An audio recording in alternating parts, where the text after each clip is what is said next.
ಎಲ್ಲರಿಗೂ ನಮಸ್ಕಾರ. ಕಲಾವೇದಿಯ ಕಲಾ ಸರಸ್ವತಿ ಆಲಯಕ್ಕೆ ಎಲ್ಲರಿಗೂ ಪ್ರೀತಿಯ ಸ್ವಾಗತ.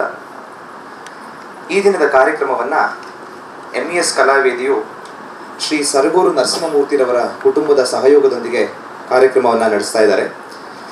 ಇವರ ಕುಟುಂಬದ ಪರವಾಗಿ ಶ್ರೀಮತಿ ನೀಲಾ ಕೆ ಮೂರ್ತಿಯವರು ಆಗಮಿಸಿರುತ್ತಾರೆ. ಅವರಿಗೆ ಕಲಾವೇದಿಯ ಪರವಾಗಿ ತುಂಬ ಹೃದಯದ ಸ್ವಾಗತವನ್ನು ನಾನು ಕೋರ್ತೇನೆ.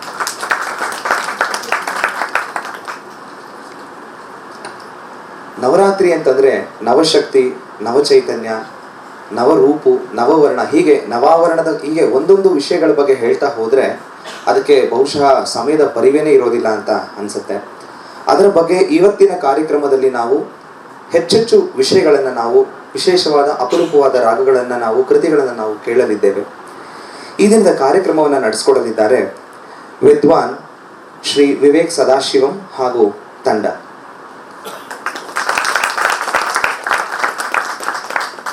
ವಿದ್ವಾನ್ ಶ್ರೀ ವಿವೇಕ್ ಸದಾಶಿವಂ ರವರದು ಸಂಗೀತದ ಕುಟುಂಬ. ಇವರ ತಂದೆ ವಿದ್ವಾನ್ ಶ್ರೀ ಸದಾಶಿವಂ ರವರು ಹಾಗೂ ತಾಯಿ ವೀಣಾ ವಿದೂಷಿ ಶ್ರೀಮತಿ ರೇವತಿ ಸದಾಶಿವಂ ರವರು. ಇವರದ್ದು ಸಂಗೀತದ ತ್ರಿಮೂರ್ತಿಗಳಲ್ಲಿ ಒಬ್ಬರಾದ ಮುತ್ತುಸ್ವಾಮಿ ದೀಕ್ಷಿತರ ಸಂಗೀತದ ಪರಂಪರೆ ಅಂತ ಹೇಳಿದ್ರೆ ಅದು ಅತಿಶಯೋಕ್ತಿ ಅಲ್ಲ. ಅವರಿಗೆ ಕಲಾವೇದಿಯ ಪರವಾಗಿ ಸ್ವಾಗತವನ್ನು ಕೋರ್ತೇನೆ. ಪ್ರಾರಂಭದಲ್ಲಿ ಇವರು ತಮ್ಮ ವಿದ್ಯಾಭ್ಯಾಸವನ್ನು ತಂದೆ ತಾಯಿಯವರಲ್ಲೇ ಪ್ರಾರಂಭಿಸಿ ತದನಂತರ ಪದ್ಮಶ್ರೀ ರುದ್ರಪಟ್ಟಣ ತ್ಯಾಗರಾಜನ್ ರವರಲ್ಲಿ ಹಾಗೂ ಸಂಗೀತ ಕಲಾನಿಧಿ ಶ್ರೀ ಸಂಜಯ್ ಸುಬ್ರಹ್ಮಣ್ಯಂ ರವರಲ್ಲಿ ಕಲಿತಾ ಇದ್ದಾರೆ. ಆಕಾಶವಾಣಿಯ ಕಲಾವಿದರು. ಇವರಿಗೆ ಕಲಾವೇದಿಯ ಪರವಾಗಿ ಸ್ವಾಗತ. ಮತ್ತೊಂದು ಬಹುಮುಖ ಪ್ರತಿಭೆ, ಕಲಶಪ್ರಾಯವಾಗಿರುವಂತಹ ಇವರು ಶ್ರೀ ವಿನಯ್ ವಾರಣಾಸಿ ಅಂತ. ಶ್ರೀಯುತರು ಆರ್ಕಿಟೆಕ್ಟ್ ಬೈ ಪ್ರೊಫೆಷನ್, ಜೊತೆಯಲ್ಲಿ ಹಲವಾರು ವಿಷಯಗಳ ಬಗ್ಗೆ ಅದ್ಭುತವಾಗಿ ಕಲೆಯ ಪ್ರೌಢಿಮೆಯ ಬಗ್ಗೆ ಅವರು ಮಾತನಾಡಲಿದ್ದಾರೆ. ಪುರಾಣಗಳಾಗಿರ್ಬೋದು, ಇತಿಹಾಸ ಆಗಿರ್ಬೋದು, ಹೀಗೆ ಹಲವಾರು ವಸ್ತು ವಿಷಯದಲ್ಲಿ ತಮ್ಮದೇ ಆಗಿರುವಂತಹ ಒಂದು ವಿಶಿಷ್ಟ ದಾಟಿಯಲ್ಲಿ ಜನರನ್ನ ಮನಸ್ಸನ್ನು ಗೆಲ್ಲುವಂತಹ ಒಂದು ಕಾರ್ಯನ ಇವರು ಮಾಡಲಿದ್ದಾರೆ. ಇವರಿಗೂ ಸಹ ಕಲಾವೇದಿಯ ಪರವಾಗಿ ಸ್ವಾಗತ. ವೈಲಿನ್ನಲ್ಲಿ ಸಹ ನೆರವಾಗಲಿದ್ದಾರೆ ಶ್ರೀ ವೈಭವ್ ರಮಣಿಯರವರು. ಇವರು ಆಕಾಶವಾಣಿಯ ಕಲಾವಿದರು. ಪ್ರಸ್ತುತ ವಿದ್ವಾನ್ ಕುಮರೇಶ್ ಅವರಲ್ಲಿ ತಮ್ಮ ಅಭ್ಯಾಸವನ್ನು ಮಾಡ್ತಾ ಇದ್ದಾರೆ. ಬೆಸ್ಟ್ ವೈಲಿನಿಸ್ಟ್ ಪ್ರಶಸ್ತಿಯನ್ನು ಇವರು ಮಡ್ರಾಸ್ ಮ್ಯೂಸಿಕ್ ಅಕಾಡೆಮಿಯಲ್ಲಿ ಪಡೆದುಕೊಂಡಿದ್ದಾರೆ. ಮೃದಂಗದಲ್ಲಿ ನೆರವಾಗಲಿದ್ದಾರೆ ವಿದ್ವಾನ್ ಅದಮ್ಯ ರಮಾನಂದ್ ರವರು. ಇವರದು ಸಹ ಸಂಗೀತಗಾರರ ಕುಟುಂಬ. ತಂದೆ ರಮಾನಂದ್, ತಾಯಿ ವೀಣಾ ವಿದೂಷಿ ಶ್ರೀಮತಿ ಗೀತಾ ರಮಾನಂದ್ ರವರು. MA ಕೃಷ್ಣಮೂರ್ತಿಯವರಲ್ಲಿ ವಿದ್ಯಾಭ್ಯಾಸವನ್ನು ಪ್ರಾರಂಭಿಸಿ ಪ್ರಸ್ತುತ ಉಮಯಾಣಪುರಂ ಕೆ ಶಿವರಾಮನ್ ರವರಲ್ಲಿ ಅಭ್ಯಾಸವನ್ನು ಮಾಡ್ತಾ ಇದ್ದಾರೆ. ಜೊತೆಯಲ್ಲಿ ಅವರ ಇನ್ನೊಬ್ಬ ಗುರುಗಳ ಹೆಸರು ಅರ್ಜುನ್ ಕುಮಾರ್, ಅವರಲ್ಲಿ ಸಹ ಅವರು ಹೆಚ್ಚಿನ ಮಾರ್ಗದರ್ಶನವನ್ನು ಪಡೆದಿರುತ್ತಾರೆ. ಅವರಿಗೂ ಸಹ ಕಲಾವೇದಿಯ ಈ ಕಾರ್ಯಕ್ರಮಕ್ಕೆ ಸ್ವಾಗತ.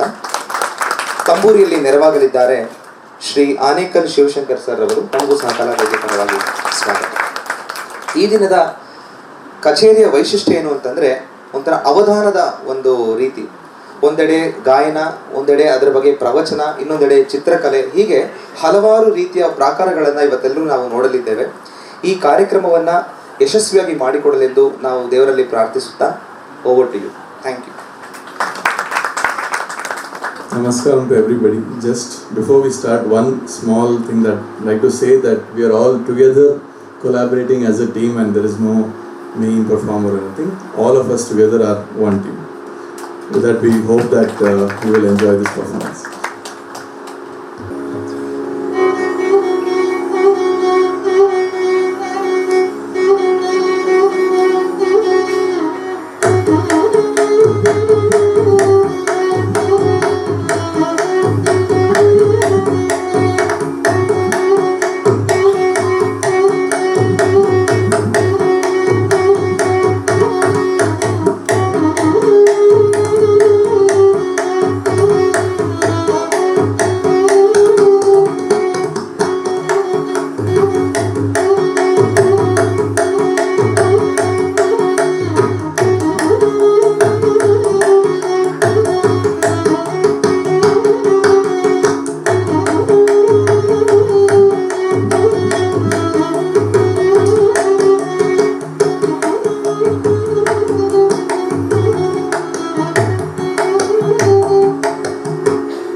with the invocation to the slayer of Mahishasura.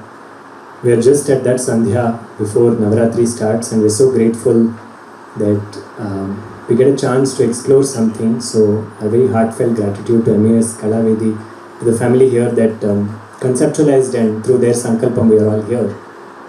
When we conceptualized this idea of NAVA Shaktis of Karnataka, we wondered what was the starting point, because if we had to take it geographically, there are lots of interesting routes that we could take to explore different temples of Shakti. But we felt it was most appropriate to begin that yatra at the feet of the Guru, because when we look at Devi Upasana, Shiva is eternally the Guru. It is, without Shiva, there is absolutely no literature, no jnanam about Devi that is available. For all the Dashamahavidyas, Shiva is the Guru. When we look at Shiva as the Guru, Shiva's Guru Swarupam holds the Chinmudra, holds the Pustaka, holds the Akshamala, and holds the Sudha Kumbha. You'll see that in the painting in front of you. You'll see the Chinmudra in specific, and this is the Guru Swarupam of Shiva, which you can see on any of the screens, from where the entire universe takes form. This Swarupam of Shiva is when he is known in that masculine form, but this same Swarupam converts itself into a feminine form also, holding the exact same things in her hands. That is the Chinmudra, that is the Pustakamala, the Pustaka, the Akshamala, and the Sudha Kumbha. That Swarupam is what Shankaracharya established in the Dakshinamnaya Peetham. In the 4 Peethams that Shankara established across Bharatavarsha, the Dakshinamnaya Peetham is one of the most special, because Dakshinamurti, Dakshinamnayam, already there is a linkage that is suggested there. That Dakshinamnaya Peetham, we are so fortunate that that is in Karnataka, that is none other than Sringeripuram. So we felt it was appropriate to acknowledge and to begin at the feet of Shiva as a Guru or Shakti as a Guru. There's no difference between them. So we begin with a verse on Sharada of Sringeri, leading into a composition of Sri Chandrasekhara Swami. Where the reason that we picked this particular composition is because when you ask somebody, as an example, how many kinds of snowfall, in snowfall, other varieties of snowfall, they would say there's only one kind of snow. But if you ask an Eskimo how many kinds of snowfalls there are, he'll tell you there are 49 different kinds of snowfalls. It is only people who live in proximity to something who know all about that. So it is only the Sringeri Sampradaya, the Gurus in that Sampradaya, who really know about Sharada, and that is why we picked one of their compositions to explore the idea of Jagannamata as Sharada, which is the first Shakti Peetham or the first Nava Shakti that we present to you today.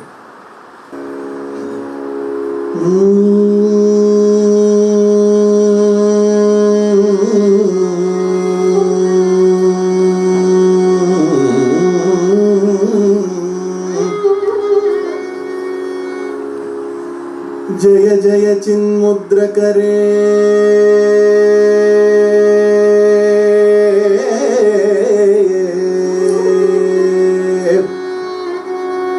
जय जय चिन्मुद्र करे जय श्रृंगाराद्रि विहरण व्यग्रे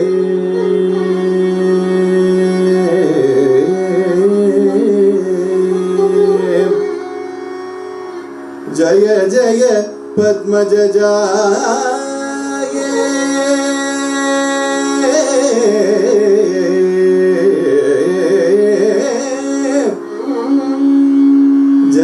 जय जय पद्मज जाये जय जय जगदम्ब शारदे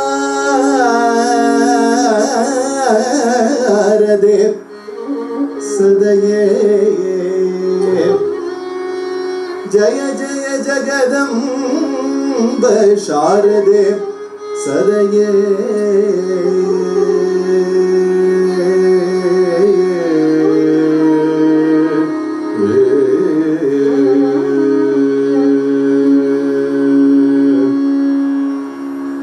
शारदे करुणानिधे सकलानवाम्ब सदा जना शारदे करुणानिधे सकलानवाम्ब सदा जना शारदे करुणानिधे सकलानवाम्ब सदा जना चारणादिमद्गी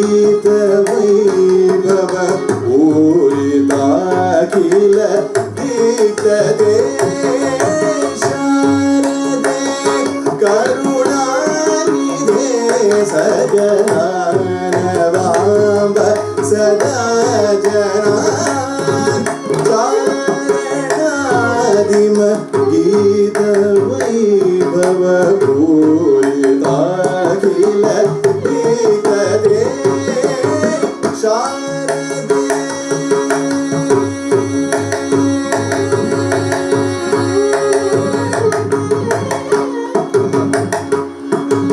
Dharma Bhushana Bhushite Vararatna Mauli Virajite Dharma Bhushana Bhushite Vararatna Mauli Virajite Sharmadayini Karma Mojani Sharmadayini Karma Mojani Nirmadam Gurumana Samsharade Karunanidhe Sagalanavamba Sadajana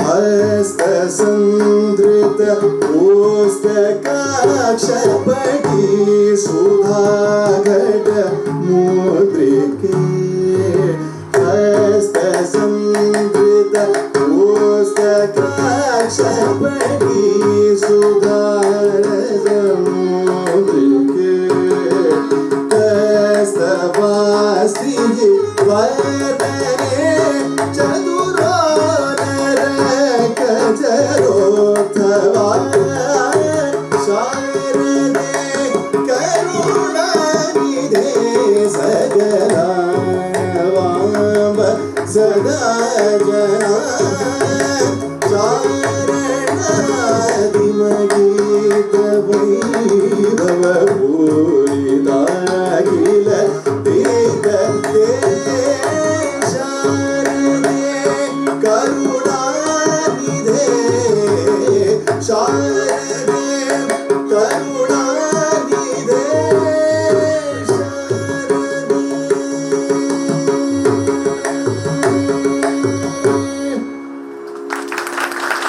Shiva as a guru is very detailedly put out in a beautiful story. We'll just quickly touch on it before we move on to the next aspect. As to when does Shiva become the guru of all of the Shakti Sampradayas? We know the story of Sati insisting on going to her father's yajna, and at some point Shiva tells her that I will not come, if you really wish to, you can go.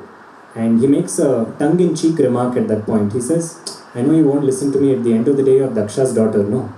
And she's walking off, rather he is walking off, and she hears that statement saying, after all you are Daksha's daughter. So when Shiva is walking, all of a sudden in front of him there is a beam of light. That beam is so blinding that he turns the other way to avoid it. There another beam emerges. So he turns like this in the four directions, and all the beams are absolutely radiating in front of him. Then he looks at the other four directions so that he can escape this. But there also four more beams of light come. He looks up so that he can avoid it. Up and down, the same thing happens. And suddenly all those 10 different beams of light, there's Shiva in the center, 8 different beams of light around him, one above, one below. All those take forms. Those 10 different forms of Bhagavati are called Dashamahavidyas. And then she speaks from 10 different places at once, saying, do not think I am Daksha's daughter alone. I am all these Swarupams put together, and now I am going to give you the job of becoming the guru for all these Swarupams. So if any Bhakta wants to reach me, you will write the literature for them to access me. So whether it is Tara Vidya, Kali Vidya, Shri Vidya, for anything, it is Shiva as the guru. That is why we wanted to begin there. That is one guru of when we look at Shakti Sampradaya. When we look at the other Sampradayams, we have Hayagriva as the guru. Several of you are familiar with the Lalita Sahasranamam, you would know that. So we take this particular katha from the Brahmanda Puranam, where prior to the Lalita Sahasranamam, we have a section in the Uttarakanda called the Lalitopakyanam. The Lalitopakyanam is what gives out the action between the war between Lalita and Bhandasura. Long story short, in the interest of time, Bhandasura uses a host of weapons against Lalita. He uses them as shastras. Shastras are mere empty weapons. She sends back astras. There's a slight difference. Astra is when a mantra is invoked into it. So Brahmastra, etc. are all mantras that are invoked into weapons. So this is the almost towards the very ending of the war, when Bhanda is kind of running, his quiver is running empty, and he's running out of astrams, but his most powerful astrams are still with him. And at this point, he releases one on the Shakti Sena. Shakti Sena is the army of Lalita that is fighting. And he releases one Shastram on them. That Shastram absolutely stumps everybody and they're not able to speak. This is called the Mooka Astram. That Mooka Astram is the Astram that just terrifies somebody in the last moment when they're performing something. In modern terminology, Mooka Astram is known as stage fright. So that ability of preparing for something and still in that last moment, whether it's an exam, I can't count how many times that's happened to me in an exam, when all of it just suddenly slips, that is called the Mooka Astram. When he puts the Mooka Astram to use, Lalita looks and realizes that there is one Astram that can overpower the Mooka Astram. This is called the Vakvadini Astram. Vakvadini is the power of speech. When the goddess of speech is invoked, she invokes the goddess of speech into an Astram and releases it, and the Shakti Sena are completely freed from the Mooka Astram. This idea of Vakvadini is a mantram. That mantram takes a form. That mantram takes a form with Shankha Chakra and Varada Abhayahasta, and after the war, that Swarupam goes and settles down somewhere, again in Karnataka. To figure out the name of the goddess there, we look at the astram that Bhanda used. He used something called the Mooka Astram. So she took on the name of Mookambika, and that is why Mookambika is considered to be a Swarupam of Saraswati. And it is for this reason that if you visit the temple of Mookambika in Kollur, you will see a lot of people performing Aksharabhyasam for their children. Because she is the goddess of speech, she is the goddess that can help people speak when they are not able to, even when they are mute, as we know of several examples. So we present to you something on Mookambika, something that we also carefully picked, because when we explored this theme of Karnataka and Shakti, we also wanted to include composers from Karnataka, people who have done their sadhana here. So we take an extract, a small extract from Yogi Narayana, who was a sadhaka and an upasaka who lived here in Kaivara, about 60 kilometers away from Bangalore. And we take a verse of his that describes the goddess holding wearing the Navaratnas. This is a depiction of Shakti in the way he saw her.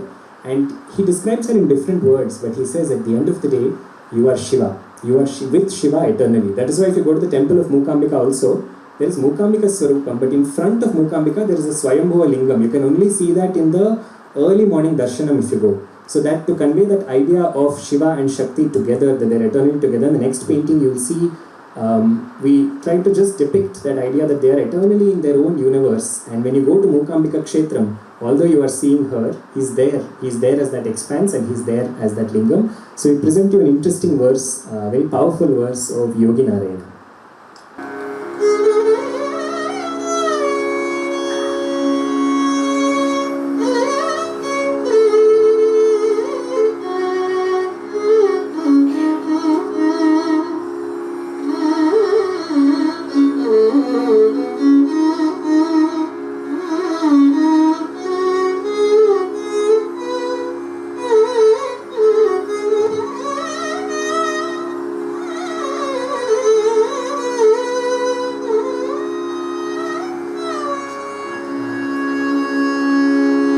Navaratnambulu Navyaharamulu Navaratnambulu Navyaharamulu Nadumune Nagabharanamu Voppuga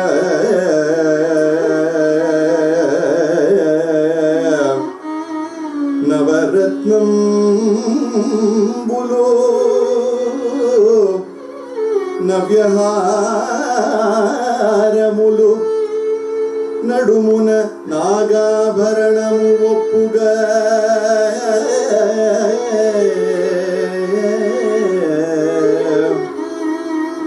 Veladulu Vinjamaramulo Vivaga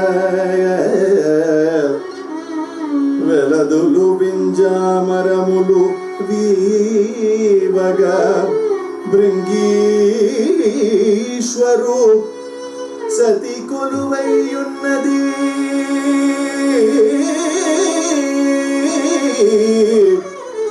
భృంగీశ్వరు Sati కొలువైయున్నది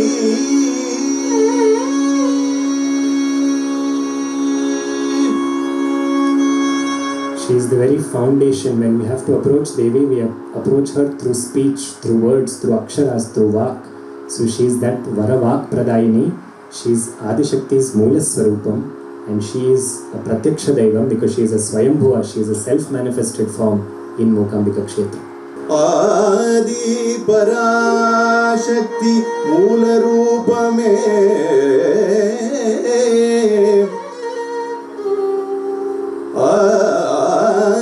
Adi Parashakti Moola Rupame Varavak Pradayini Swarupame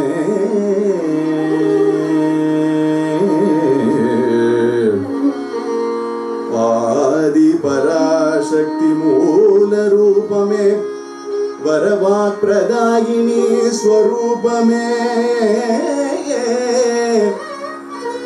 Yaduruga Mookambika Yaduruga Mookambika Vachiyunnadi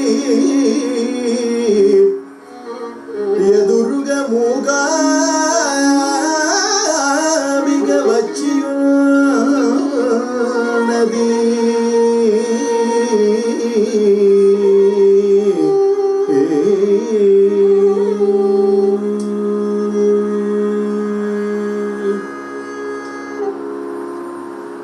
So from Mookambika Kshetram, when we explore the idea of Devi, one very critical component about Devi is her ability to instantly gratify somebody's need. And this comes out very beautifully in the Shiva Puranam and the Linga Puranam, where we are familiar with this part of the story, that Brahma and Vishnu are in a small tiff about who is more superior. And in that there are lots of heads nodding, so I can race past that part. And we see the Jwala Lingam emerges at that point, and they both take it upon themselves, Brahma and Narayana, to find the beginning or the end of it. Brahma goes atop, as we know, and Narayana takes the form of Varaham, a boar, a wild boar, and he goes down searching. Narayana doesn't find the end of it, so he comes back. Brahma takes a Ketaki flower that's dropping, and he bribes the Ketaki flower, saying, "You will say that I picked you up from the top of the Jwala Linga." The Ketaki agrees, and that is our first introduction to bribery in the Puranams. And once the Ketaki flower and Brahma come down, unfortunately the main officer knew who was being bribed and who was bribing, so he caught them both red-handed. And when he emerges from the Jwala Lingam, of course he curses the Ketaki flower, saying it will be never be used in his worship. But he looks at Brahma. At this point, Brahma had 5 heads, and he takes off the top head. There are 4 heads and 1 is on top, which is why you'll never see Brahma with 5 heads, because the 5th one is chopped off by Rudra. And he chops off that. At this point, he has the dosham of Brahma Hatya. Again, this is as a Leela. It is not that Parameshwara actually attains any kind of a dosham, but it's a Leela. So he takes the skull now, and at this point, Brahma says to him that I was very much in the wrong to have made that mistake and to have taken the flower and asked for a lie. But by chopping off one of my heads, there is a dosham on you now of Brahma Hatya. It is a very interesting pun on the word Brahma Hatya. But now you have my head in your hands, and this skull, then you are now holding the Kapalam of Brahma. Until this skull of mine that you are holding, until that is filled with something, filled with food, you will not be rid of your curse. So Shankara takes this Kapalam from place to place, and he roams across Bharatavarsha, trying to see where it can be filled. And at that point, he comes down to the river, by the river Bhadra. He sees his own Ardhangini, his own Shakti is sitting there, and he stretches out the Kapalam and he says, pour. When she is about to pour food into it, he smiles and he declares to all the Devatas, because all the Devatas have come to watch this scene, and he declares to all of them, saying, lest any of you wonder, when she pours into my cup, her cup will not become empty, because she is Purnam. She is full of every Anubhavam. She is Annapurna. Annam is not literally, it is also food, but Annam also translates to Anubhavam or experience. she is filled with experience and she passes on all that experience that we need. So she fills his kapalam and he is rid of the dosham of Brahmahatya. So this happens in the powerful kshetram of Hornad Annapurneshwari, this particular Mahima. And if you look at Hornad Annapurneshwari's kshetra Mahatmyam also, in every other temple, the procedure is that after the Mahamangalarti is performed, that is when devotees are fed. But it is only in Hornad Annapurneshwari Kshetram that after all the devotees are fed, only then is the Mahamangalarti performed for Annapurneshwari, because there her Radhana Karyam is that of feeding. She is a mother. And the Swarupam of Annapurneshwari is a little different in Hornad than it is in Kashi. In Hornad Annapurneshwari, she stands with the Vara and the Abhayakaram. That is the same Swarupam that you see in the first stotram, the first verse of Adi Shankaracharya's Annapurnashtakam. So we present to you that beautiful Swarupam which talks about her giving fearlessness, Varabhayakari, Saundarya Ratnakari, Nirdhutakila Ghora Pavanakari, etc. and leading that into the eternal favorite composition, Annapurne Vishalakshi. Nityanandakari Varabhayakari Saundarya Ratnakari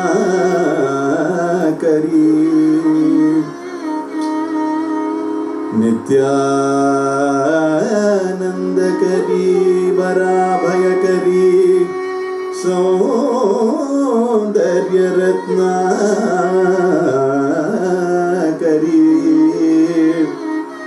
Nirdhuta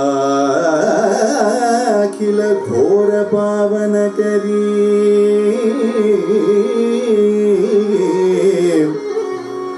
Pratyaksha Maheshwari Nirdhuta Akhila Ghora Pavanakari Pratyaksha Maheshwari Praleya Jala Vamsha Pavanakari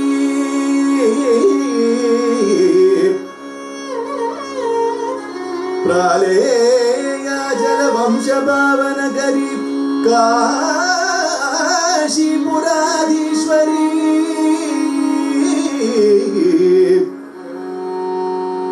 Bhiksham Dehi Karavalambanakari Mata Annapurneshwari Bhiksham Dehi Kripavalambanakari Mata Annapurneshwari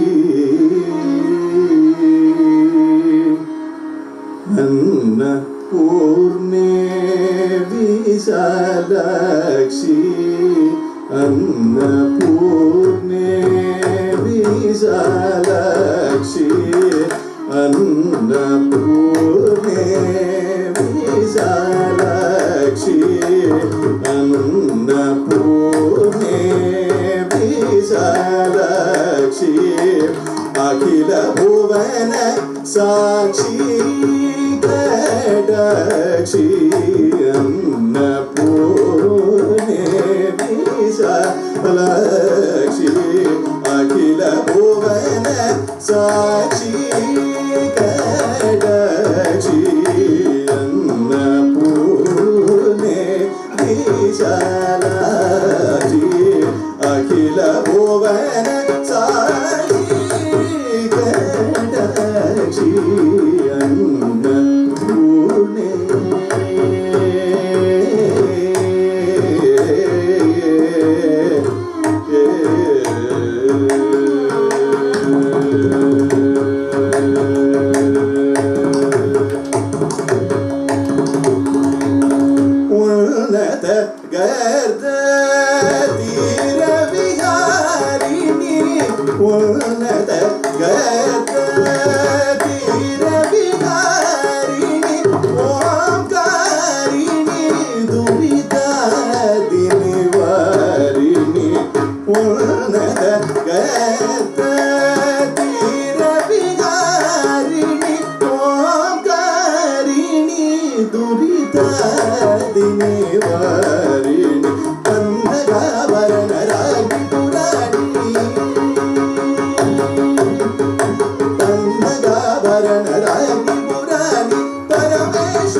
Visheshwara Annapurne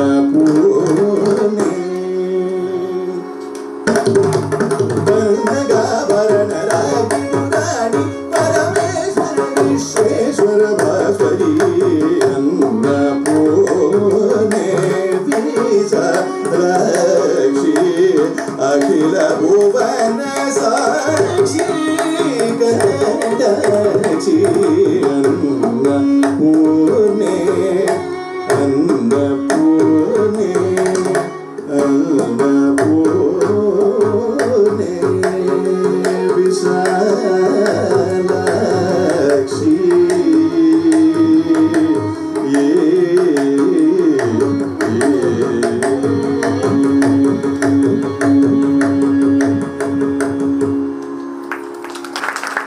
Whether anybody remembers any of the story that we just shared, I don't know about that, but I'm sure we all remember that in Hornad, the prasadam that is served is one of the best prasadams that one gets. That idea of Annapurna and her prasadam is also something I wanted to slightly depict through art. So you can see that in the next painting, which is a top view of the city of Kashi, where Annapurna's eternal residence is. That is where her headquarters is. This is her department office in Karnataka. This is a top view of Kashi with a top view of Annapurna as well, sitting with the Anna Bhandaram. Interestingly, in Kashi also, the Swarupam that we are familiar with, which is Annapurna holding the Dharvi Patram and the spoon, this Swarupam is only open for about 2 days in the year. That is 2 days after Deepavali, as soon as the lunar Kartik Masam starts. For the remaining part of the year, it is the same Swarupam that is in Hornad with the Varabhayakaram that is there in the main temple. Most people don't recognize this because the clothes of Annapurna and Kashi cover up the entire body except the face. But the Swarupam in Hornad is identical to the Swarupam in Kashi. So that is why we picked this particular verse of Adi Shankaracharya for this Swarupam. So from this idea of Hornad Annapurneshwari, we wanted to also touch upon the trio of Mahalakshmi, Mahakali and Mahasaraswati. And when we look at Mahalakshmi, we were wondering which Swarupam do we talk about? Because the influence of Mahalakshmi Upasana in Karnataka is very interesting. If you go to the Belgaum belt, the belt that shares a border with Maharashtra, the Upasana of Mahalakshmi is very concentrated because Kolhapur Mahalakshmi is so close by. You will also see in those parts of Karnataka and in Maharashtra, immediately after Vinayak Chaturthi, 4 days later typically, or the day that the Jyeshtha Nakshatram comes, that day Gauri Puja is done in Maharashtra. In Karnataka belt, they call that as Mahalakshmi. So that is the idea of Mahalakshmi in the Belgaum belt is slightly different. It looks looks at Lakshmi and Durga as identical Swarupams. Even Kolhapur, Mahalakshmi is not with the Padmam and the Varada Abhayastam. She is in a war-like formation. So we thought, okay, then let's look at Lakshmi in that Prasanna Swarupam, and we didn't have to go very far from Bangalore. We go about 60 kilometers towards Tumkur, where Goravannahalli Mahalakshmi is very famous. And unlike the previous Katha, which has a lot of twists and turns, this is a very simple Katha about a villager called Abhaya. Abhaya found this Swarupam when he was in his farm one day, and he started to worship this. This happened in late 1800s. And when he passed, his brother began to take care of the Kshetram. In about 1910, by the year 1910, the Kshetram had altogether disappeared. There was no temple, it had gone into ruins. And 1925, the temple of Goravanna Mahalakshmi was reinstated. There are then local legends that started to come, that people who went there and prayed, and this is a story that will stick anyway, that people who went there and prayed, their financial requirements were taken care of in absolutely no time. And this is also, we picked this particular Swarupam of Lakshmi because this is also the idea that Devi is not about accessibility only to one community. Because if you look at some of the previous Kshetras or some of the upcoming Kshetras, we've explored ideas where there is an entire Puja Vidhanam set up. This comes as per the Agama Shastras. But sometimes her manifestations are such that anybody can pick it up. So both are as celebrated and both are as real as the other. So that's why we wanted to present to you an interesting composition on Mahalakshmi. We thought a painting to go with it would be one that just looks at Lakshmi eternally doing dhyanam of Vishnu. This is how a bhakta of Lakshmi did dhyanam of his. This bhakta is one who sung the majority of compositions on Ramachandra, Sadguru Tyagaraja Swami. But when he had to address Lakshmi, he addressed her in all of that glory and that splendor, in which he says, you are the daughter, Kalasha Vardhijam, you are the daughter of the Kalasha. Which Kalasha? in the Samudra Manthanam episode, just before the Amrita Kalasha comes, Dhanvantri comes with the Amrita Kalasha, Lakshmi comes just before that. So she is considered to be the daughter of the Amrita Kalasham, and he says, you are the one who is eternally seated in Narayana's Rakshasthalam. This is another reason that we don't see too many. There are some Lakshmi Kshetrams. Lakshmi is even a Kula Devata for some people in Karnataka.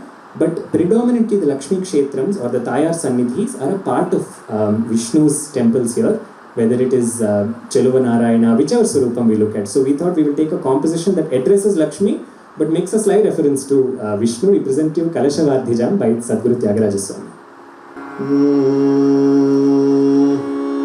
Kalabhagamini karibhirvritam Kalabhagamini karibhirvritam Kamalanabhagrit kamala sthitam Kalabhagamini karibhirvritam Kamalanabhagrit kamala Kalashavardhijam satatam bhaje kamalalocanam Shri Ramama Kalashavardhijam satatam bhaje kamalalocanam Shri Ramama Kalashavardhijam satatam bhaje kamalalocanam Shri Ramama Kalashavardhijam satatam bhaje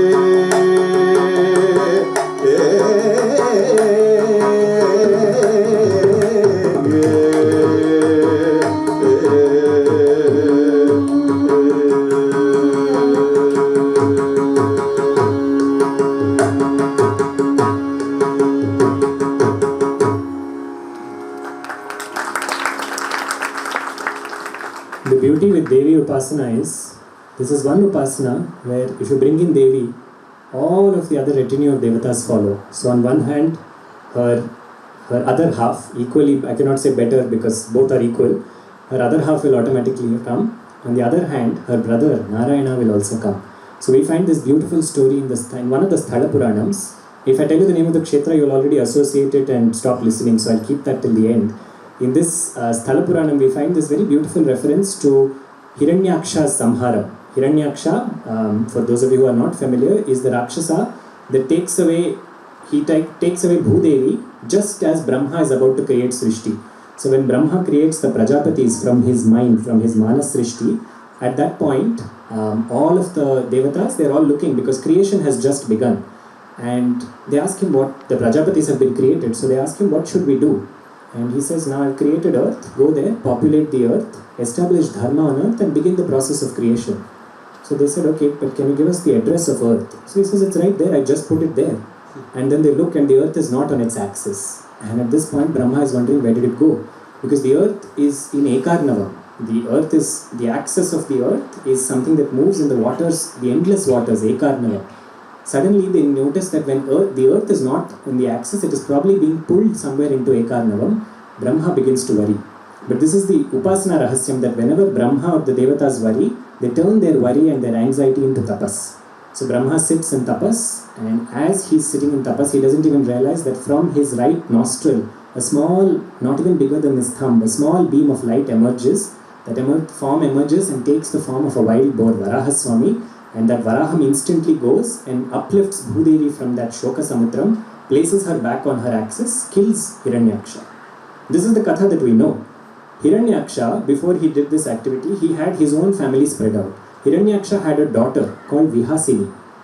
Vihasini saw her father being killed like this, and that idea of revenge took a lot of prominence in her heart. So she decided that she would have a son to avenge her father's death. So she rears a son, she does her own tapas, and by her own tapas she has a son. And he is also blinded by revenge. Puranic language is always symbolic language. Blinded turns into Andhasura. So this particular Asura who comes from her blind revenge, where she doesn't look at dharma and adharma, all she can see is what has happened to her. That son is Andhasura, and she tells Andhasura that your grandfather was killed like this, so you must go and you must fight Vishnu and you must conquer the Devatas. So Andhasura takes that tapas up, he earns a varam from Brahma. This typical module that we know follows. He drives out the Devatas and he's establishing his own rule. At this point, all the Devatas go to Narayana. And Narayana realizes that now, it is me who came to kill Hiranyaksha. But now let my feminine Shakti come. And when my feminine Shakti comes, so Narayana in the male Swarupam is Vishnu. Narayana in the female Swarupam is Vaishnavi. So when Vaishnavi comes, it is she alone who can kill Andhasura, because the hate that he bears for the masculine Vishnu will not even allow him to fight Vishnu. So let him fight Vaishnavi. So it is Vaishnavi who appears very close to the seashore in a particular kshetram, and over there she kills Andhasura, she kills Vihasini, and all the Devatas worship her there. At that point, she calls on one of Narayana's avatarams, because once she has emerged there, she says, I will be eternally worshipped here in this place. I will be worshipped as the giver of all auspiciousness. That's a hint about her name. And further, her name then went on to become the name of the city as well. This Swarupam of Devi is called Mangala Devi. It is from her that modern day Mangalore comes. And this Swarupam was worshipped, and the entire procedure of her worship was established by Parshurama. If you pay attention to that belt of Karnataka, which again shares a border with Kerala, all of the Shakti Pithas that are established there are all established by Parshurama. Parshurama was the Srividya Upasaka. Parshurama was the one who was responsible for the amazing text that we have called the Tripura Rahasya. This is a treatise on Devi Upasana. So after Parshurama establishes the Mangala Devi Kshetram over there, after many years, several eons later, when a lot of invasions happen in the country, at this point, this particular Kshetram also was, I will not say was ruined, but the externals of this Kshetram altogether disappeared. It was two yogis, one of whom was Matsyendranath, who came down all the way to Mangalore from Nepal. And when he came here, he identified through his tapas. He told the then king that here was a Kshetram that was established by Parshurama. Find this Kshetram and establish, there is a Shivalinga already here, re-establish them, do a Punat Pratisthapana for both of them, and here she will be eternally known henceforth as she was earlier as Mangala Devi.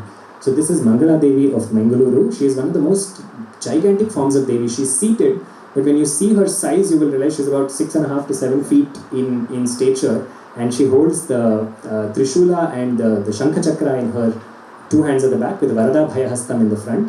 Mangala Devi, the best way to worship Mangala Devi is through a slokam where every word in the slokam is her name. Mangale, Mangaladhare, Mangalye, Mangalaprade, Mangalartham, Mangaleshi, Mangalyam, Dehime Sada. So we thought that was a beautiful slokam to present to you.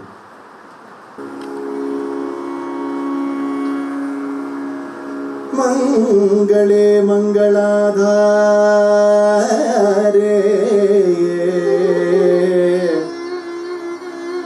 Mangale Mangaladhare Mangalye Mangalaprade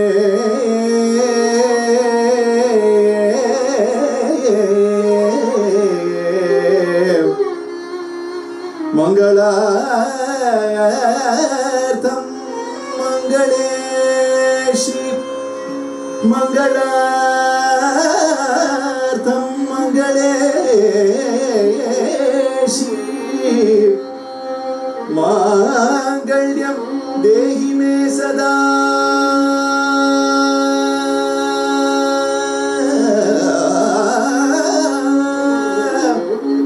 Mangalyam Dehime Sada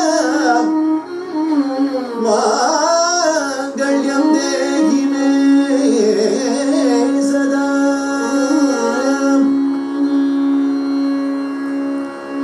Mangala Devi's Kshetram is also the Kshetram where Swayamvara Parvati emerged. Swayamvara Parvati has a mantram associated with her, and there's a very deep upasana of this Swarupam.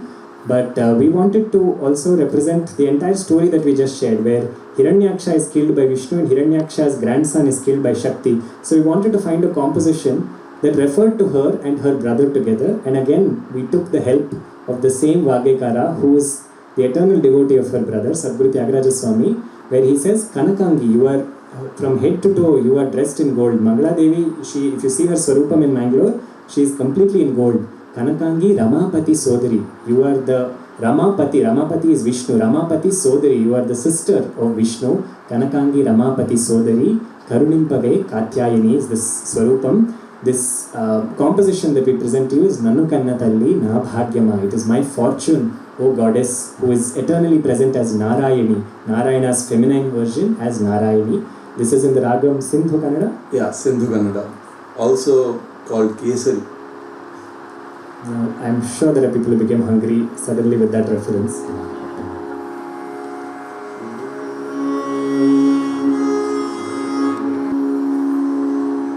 Kavu kavu mani ne more betaga. Kavu kavu mani ne more betaga. Kamala lochani karagu chundaga. Kavu kavu mani ne more betaga.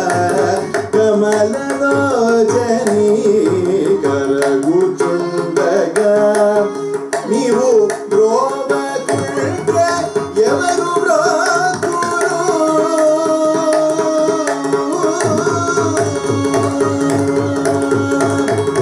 Nivu brova kultre evaru braturu. Nivu brova kultre evaru braturu. Sadasivam posagu Jagarajanude. Sadasivam posagu Jagarajanude. Nannu Kannatalli Na Bhagyama. Narayani Dharmambike. Nannu Kannatalli Na Bhagyama. Narayani Dharmambike. Nannu Kannatalli Na Bhagyama.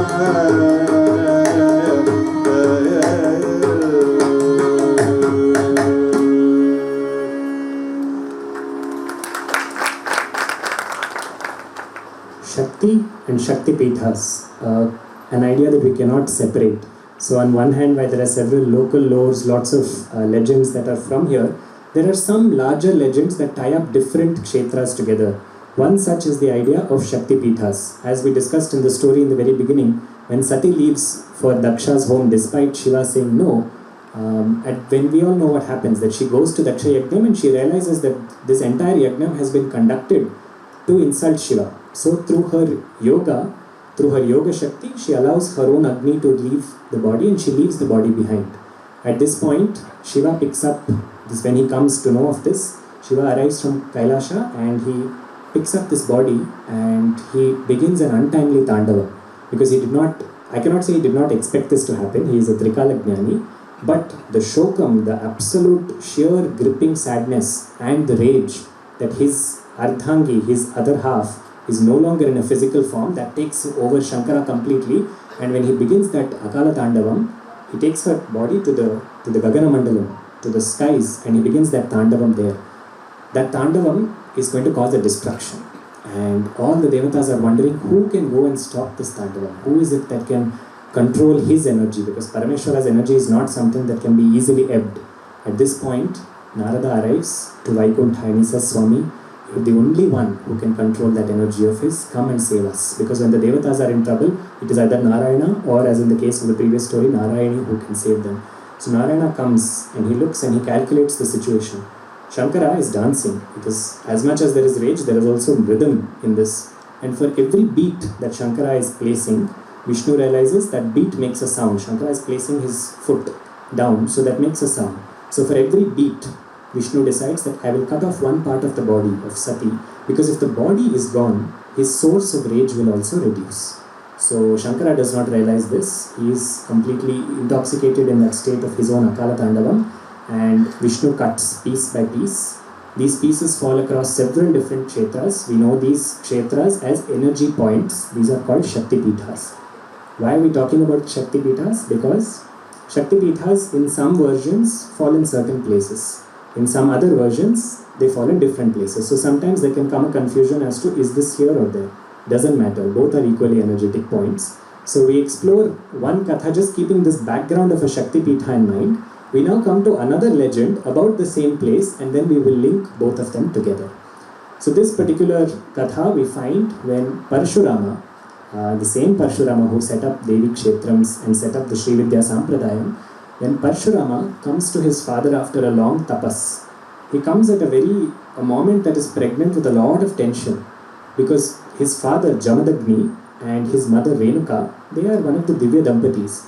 Renuka's tapas shakti was so much that she could collect water in unbaked clay, meaning in just regular clay pots. So water wouldn't seep out of that, which is a feat that is otherwise impossible. So this is also an area where we give a disclaimer saying Puranic language can be understood in slightly more symbolic language, even if we don't want to take the literal. If we wish to, that's wonderful, but there is more than the literal here. The idea is that tapas can make the impossible possible. At some point, Renuka Devi's tapas, it slightly shifts focus and there's a slight sway of her tapas. From that day onwards, the water in her kundas start to leak. Jamadagni notices this and he has 5 sons.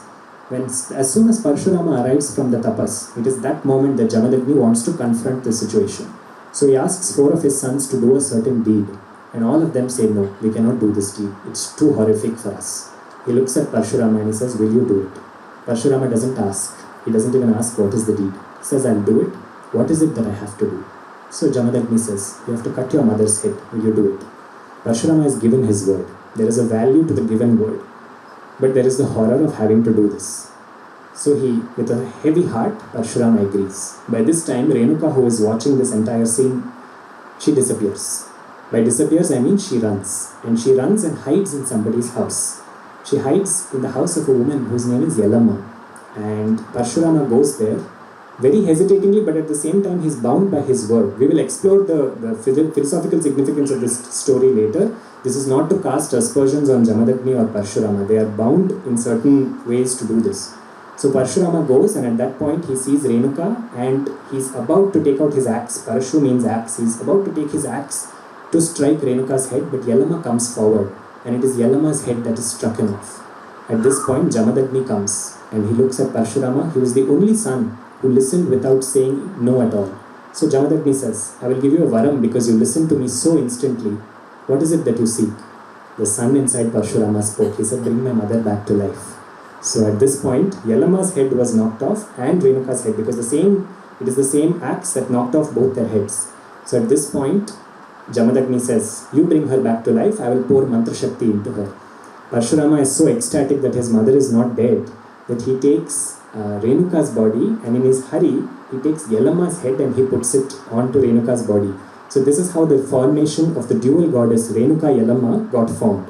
Now this is a very interesting and a very, very deep concept, Renuka and Yellamma, because this has a lot of different significance. If we have time in the question answer session, we will look into how Renuka Upasana is connected to one of the Dashamahavidyas called Chinnamasta. But that's a very deep topic and in the interest of time we will have to park that aside. But this is how Renuka Yellamma got formed. So even now if you look at the formation, the head on Renuka Yellamma's head, the head is very differently placed. It's hugely disproportionate and the body is just a sari. That is the way Renuka Yellamma is portrayed typically. This is the Swarupam of Renuka Yellamma. This Swarupam is one of the 18 Shakti Pithas.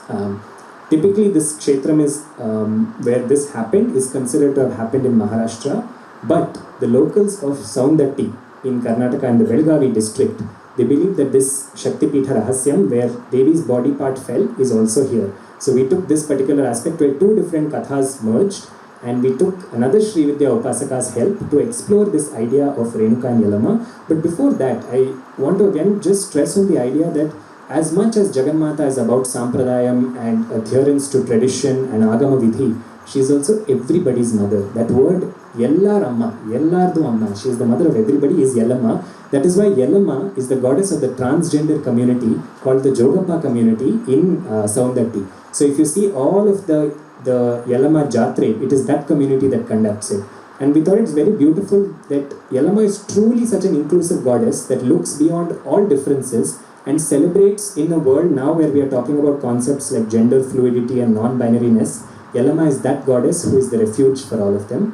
So to pay our homage to Renuka Yellamma, we present to you the phenomenal Nadajyoti Mutswami Dikshitar's composition, Renuka Devi Samrakshitoha.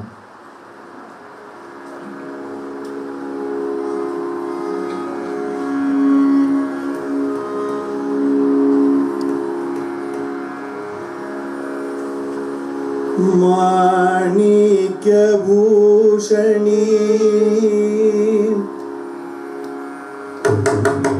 Manikya Bhushani Madhura Rasa Bhashini Manikya Bhushani Madhura Rasa Bhashini Manikya Bhushani Madhura Rasa Bhashini Manikya Bhushani Madhura Rasa Bhashini Vana Sadasakshini Parashurama Janani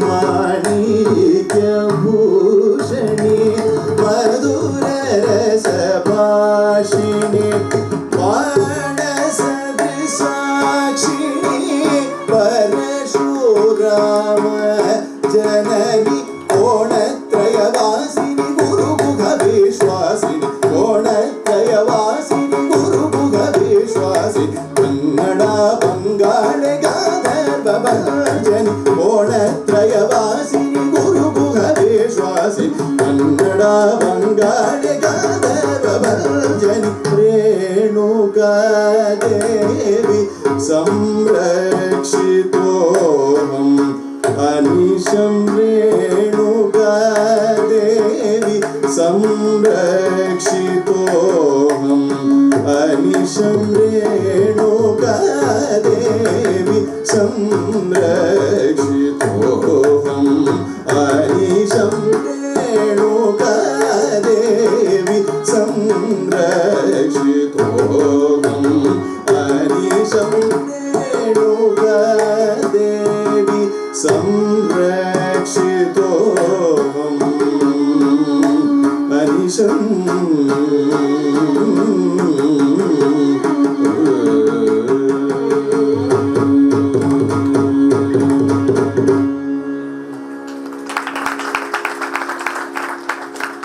Renuka Devi is that force that protects anybody who comes to her.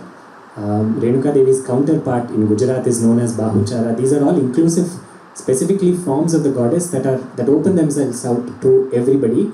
She is known in different versions. In the songs that the Jogappa community write, they refer to her as Kali. So that's why the painting that you see in front of you is a picture of Kali. It is a top view of the goddess of Kali, with Sanaka Sanandana, all of the 4 rishis doing a namaskaram to her from 4 different sides. She is laying atop, or she is standing atop Shiva, who is lying down. That is the painting, the depiction that you see of Renuka Devi that I interpreted as Kali.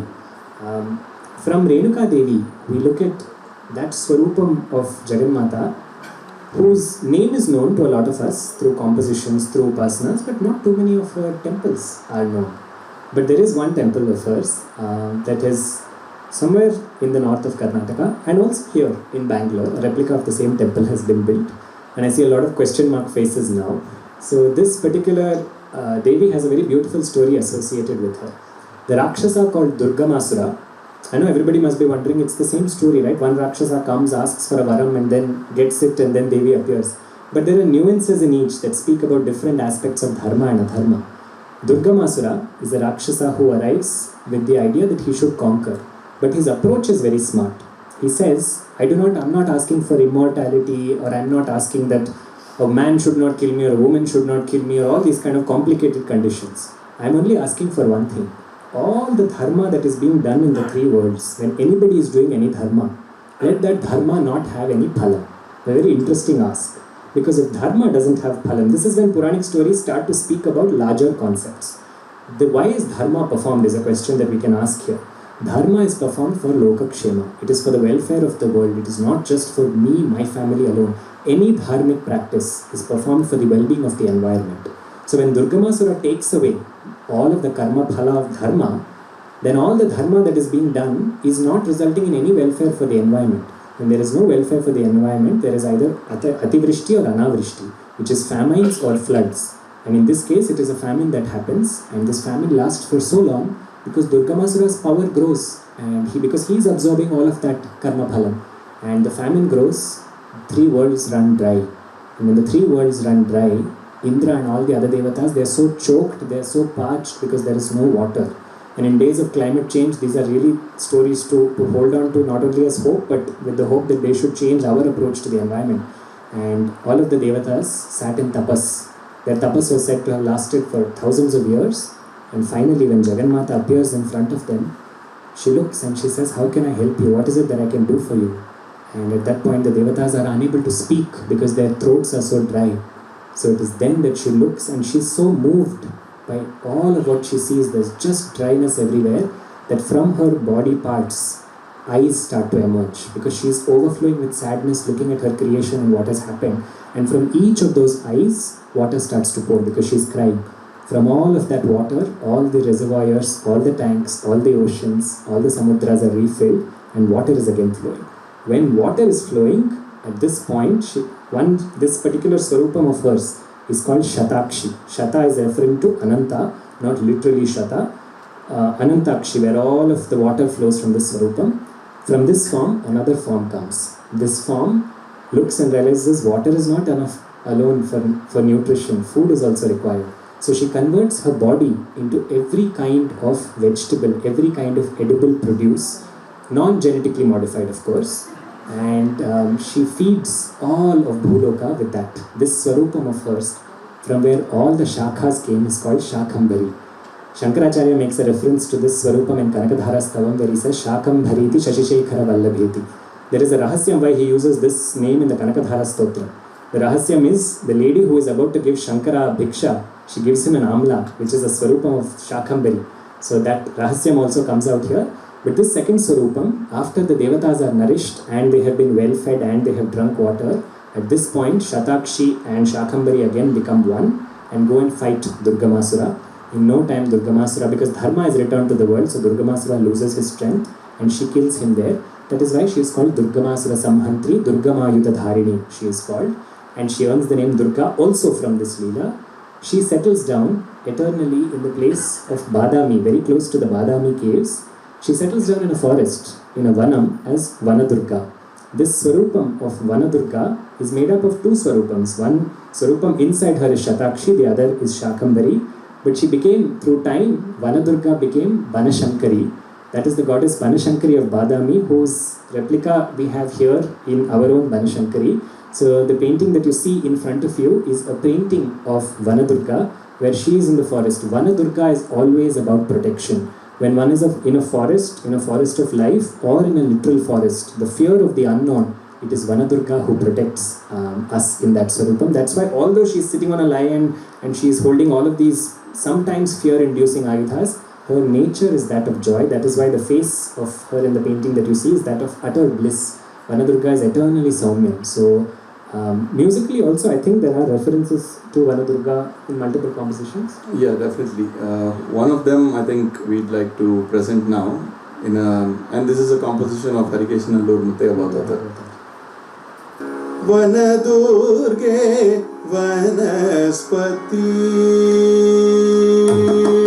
Vanadurge Vanaspati Maharagni Matangi Vanadurge Vanaspati Maharagni Matangi Vanadurge Vanaspati Maharagni Matangi Vanadurge Vanaspati Maharagni Matangi Vanadurge Vanaspati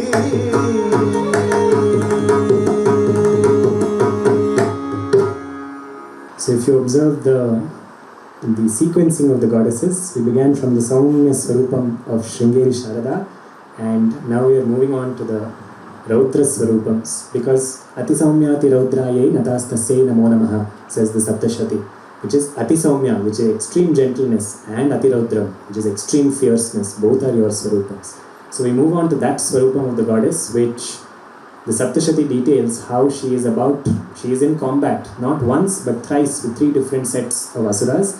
One is Madhukaitabha, who she kills as Mahakali.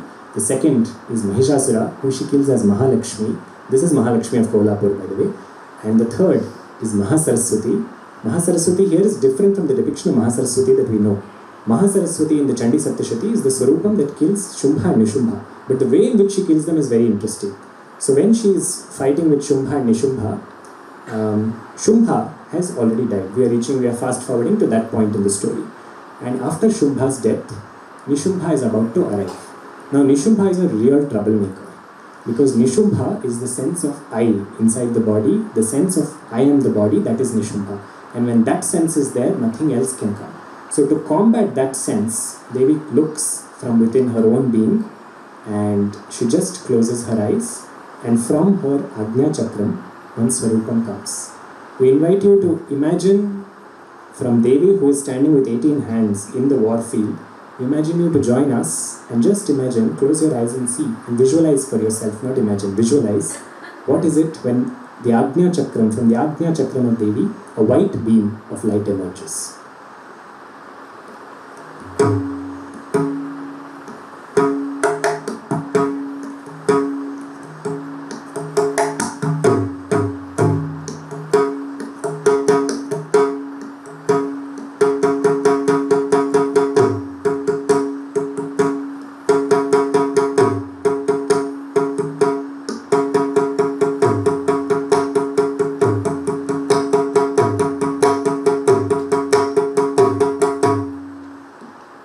This Swarupam of hers completely blinds the battlefield in white color, seated on a swan, holding an Akshamala and a Kamandalu, Hamsayukta Vimanasthe Brahmani Rupadharini Kaushambhaksharike Devi Narayani Namostate.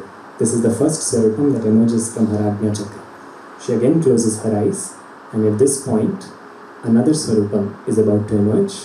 This Swarupam is red, is the light that comes is a mixture of red and white.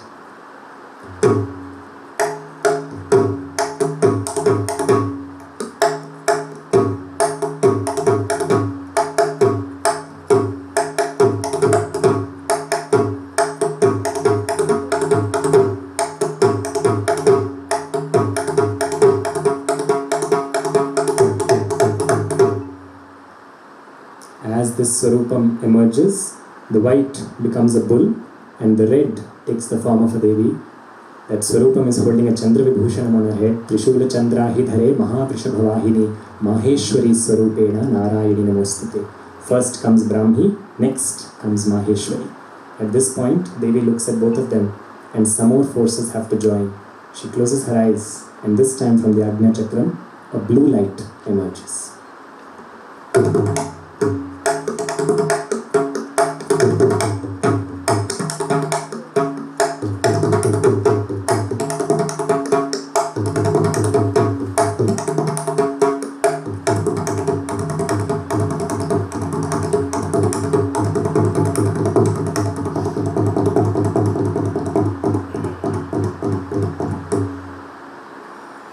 As that blue light emerges, from it one part distinguishes itself into a golden bird, Garuda, and seated on Garuda with the Shankha Chakra Gada Padma is Vaishnavi, Prasida Vaishnavi Rupe Narayani Namostate.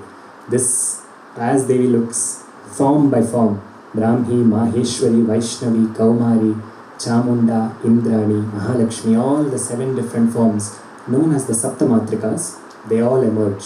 And she says, your contribution to the war is required because now Nishumbha is coming. And Nishumbha is not an easy fellow to get rid of. So I want each of you to fight him. So each of them fight Nishumbha and the army, because Nishumbha brings several senas with him. So each of them fights in a different way. Brahmi takes the Kamandalu Jalam and she sprinkles them. She invokes a mantram into them and she sprinkles that Jalam on all of the Rakshasa Sena, and some of them die. Maheshwari, as the bull is riding, as Nandi is riding, she strikes them with a Trishulam. Vaishnavi uses her Chakram. Each Kaumari uses the spear. Each of the goddesses, each of the Saptamatrikas work. This is exactly the point that Nishumbha has come. Now he comes and he has this is also a cynic's approach to things. He says, no, please stop the war, pause this right now. What was the condition? The condition was that you will fight me. There is only one me over here. And there are so many yous over here. I'm not using any complicated Swami's terminology. I'm speaking only from the perspective of the story. So there is only one me here, Nishumbha. There are so many people on your side. How is this fair? He says. So she looks at him and she says, you're looking at all my Shaktis and you are thinking they are different from me. Alright, then in that case, let me remind you who they are all from. And she withdraws all these Saptamatrikas back into herself. Once she withdraws them, she looks at him and she says, you really think now that there is endless me's? There is only one me. This is in spirituality in Advaitam, this is the Eka Bhavam. Once that Eka Bhavam comes, in no time, Nishumbha is killed. So that aspect, that it is one that becomes many, and many that ultimately merge into one. Again, Muttai Bhagavatar has represented that very beautifully in another composition of his, where he attributes all of this, he mentions all of the Saptamatrika's names that we just spoke of, and he says, Amma, all of them are you.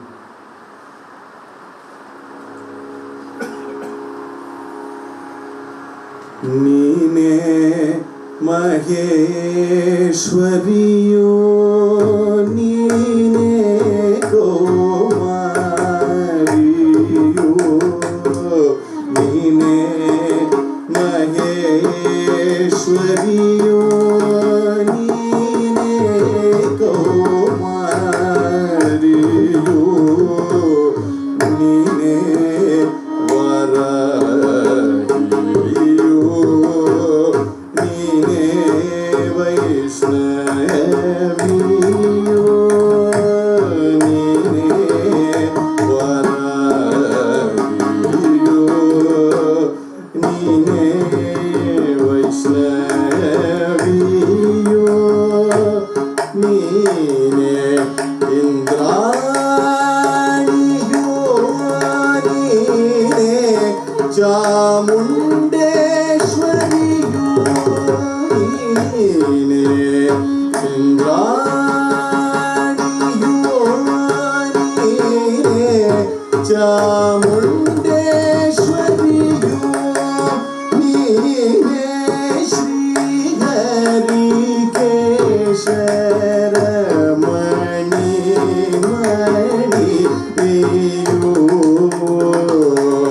Bhagavatar has done a lot of work on Devi in particular, right? Yeah, so Mutaya Bhagavatar, interestingly, was asked to compose 108 compositions. So the Ashtottara, the Chamunda Ashtottara Mala, which he did compose for the kingdom, and along with the 108, and a lot of Mutaya Bhagavatar songs that we hear every day are from that 108, and maybe we just don't realize it because we not specifically speak about it. Of course, that, and then he has also composed the 108 Shiva Ashtottara Kritis, much less heard of. And the 108, one interesting thing about this 108 compositions of Devi is, every 10th composition, it has 2 charanams. Otherwise, it's in the format of Pallavi, Anupallavi and 1 charanam. Every 10th one is it has 2 charanams, and the second charanam has the Chamaraj Vadiyar's mudra, has his name in it. So in addition to Mutai Bhagavatar's Mudra. yes, so every 10th one has his name as well in it, and the 108th one also is similarly created. So you would say compositions like Bhuvaneshwariya, for example, for it. Yes, yeah. So effectively, most of what he wrote in Devi Devi comes into this. Yes, okay. yes, absolutely, on Chamundi. On Chamundeshwari. That brings us that is that Swarupam of Devi that is so automatically we associate, so inseparable from Karnataka. She is the patron goddess of this Kshetram, Chamundeshwari, and interestingly she gets that name Chamundeshwari just before she kills Shumbha and Nishumba. Chanda and Munda are two of his most important Senadhyakshas, so she kills them and earns that name Chamunda. That name Chamunda also is connected to Chandi. Chandi Saptashati is something that is familiar with all of you. The root for the word Chandi, on one hand you have the Leela Artham. Leela is in the context of killing Chamunda, she is known as Chandi or Chamunda. In the context of killing Chanda and Munda. But the actual root of the word Chandi, Cha refers to Kopa, that which comes from anger. Chandi is she who emerged in complete anger. This we can trace to the story in the Saptashati, when the Devatas go to Brahma, to Vishnu and Maheshwara, and all three of them are seated, and that's when the Devatas talk about Mahishasura and all of the trouble that is created by Mahishasura. At this point, from Brahma, Vishnu and Maheshwara, the anger escapes from their Ajna Chakram. That anger collectively, that anger towards Adharmam, collectively is referred to as Durga or Chandi. So that is also depicted in the painting that you see in front of you, which shows Durga slaying Mahishasura. The reason Mahishasura is on top and Durga is at the bottom is because in that story we find that Mahishasura is just about to kill her, because Mahishasura has a Pashu Pravritti. He takes the forms of multiple animals, and at this point Devi is slightly bored of this game. So she takes the Madhu Patram. Madhu here is Brahma Vidya, and she takes the Madhu Patram and she is about to drink from it. At this point Mahishasura starts laughing, thinking haha, she's taken a water break because she's tired against me. This point she says to him, Gajja Gajja Mahamudha Madhu Yavat Pebamyaham. Laugh, you foolish fellow, until I drink the Madhu in this hand. When this Madhu is finished, at that point the Devatas will be laughing, not you. And it is at that point that Mahishasura jumps, and it is at that point that she inserts the Trishulam and he is killed. So that is what is depicted in the painting in front of you. So that is Durga, that is Chandi, that is Chamundeshwari, and but naturally she is the 8th Swarupam that we have covered so far in the Navashaktis. And after she kills Chamunda, after she kills Mahishasura, there are versions also locally that tell us Mysore derives its name from Mahishasuru. But we like that idea that as much as she is that valiant goddess, she is also that calm goddess. We are just at the month, just before Sharat Kalam starts. Sharat Kalam also has another name, that is Raka. Raka is the name given to Chandra, to the moon, on that night, from which in that particular night when Chandra is full in his complete full moon splendor, from his face, from the moon's face, several rays of Amrita Kiranas fall. Devi's face is compared to his. Raka Nishakara Sanni Bhavadane.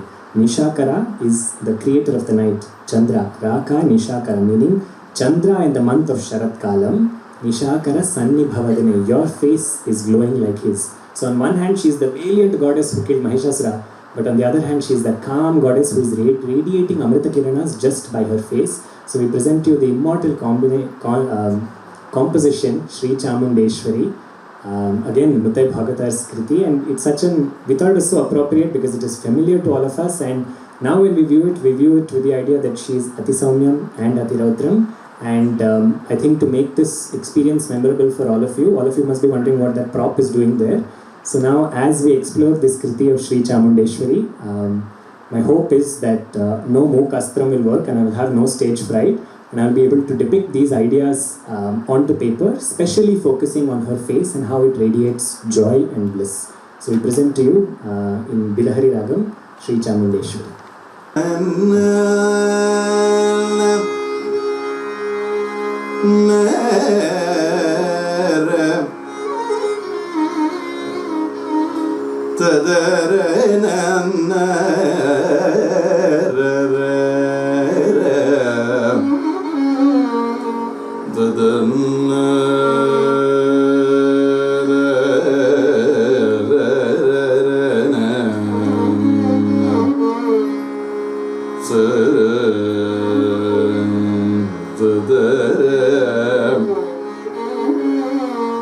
Shakti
Ga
So that idea of Devi's face radiating joy is the way that Devi's Dhyanam also helps the seeker. On one hand, all of the Rakshasa Samharam, but above all, the ability of her face to remove any kind of distress. Distresses are also indicated in areas like water, where if there is a movement of water, for example in a river, you will never see lotuses in a river, you will only see them in a pond. So it is only in that stillness that Nishakara Sanni Bhavadane Rajivan Lochane, that the flowers, the lotuses of her eyes open only where there is the stillness of the mind. So there are so many layers to this composition, and we felt it was very appropriate to explore this. Thank you for humoring me through that process, and it was very beautiful to create art with this kind of music being created here. From that phenomenal Shakti of Chamundeshwari, who resides atop Mahabaladri Vasini, we move to one form of the goddess whose worship is predominantly centered in 3 states: Karnataka, Tamil Nadu and Andhra Pradesh, Andhra and Telangana. And this Swarupam of the goddess has a very interesting katha associated with it. The katha is found to us in only as recent as about 1532. This particular community reached out to Bhadrachala Kavi and asked him to write down the lineage of this community. When they asked him to write down the lineage and document the lineage of this community is where we find the story that connects this Swarupam of Devi. So this community owes their origin to a rishi called Devala Maharishi. Devala Maharishi was believed to be the tailor of the gods. So he emerged from Shiva's Agnya Chakram and he started to spin clothes for all of the gods. And when he was doing that, certain Rakshasas came attacking him. So at that point, he tried to use Vishnu's Sudarshana Chakra. He asked for Narayana's help to remove the difficulties being caused by these Rakshasas, but that did not work on them. At that point, that day happened to be Amavasya, and he closed his eyes wondering what it is that he should do. And from within him, a voice prompted saying, do Aradhana of the brightest form of the goddess, because it is the darkest night. So do Aradhana of the brightest form of the goddess, and she will protect you. And that is exactly the Dhyanam that he does. And he just does Dhyanam of Devi as a beam of light, of glowing light. And she appears as a beam of light, and that beam of light takes a form of 18 hands. And that form of 18 hands, similar probably to what you are seeing on your screen in front of you, that Swarupam is glowing. And that glowing Swarupam is known in different languages as Suda, Sauda or Chauda, and that Swarupam of Ishwari is called Chaudeshwari.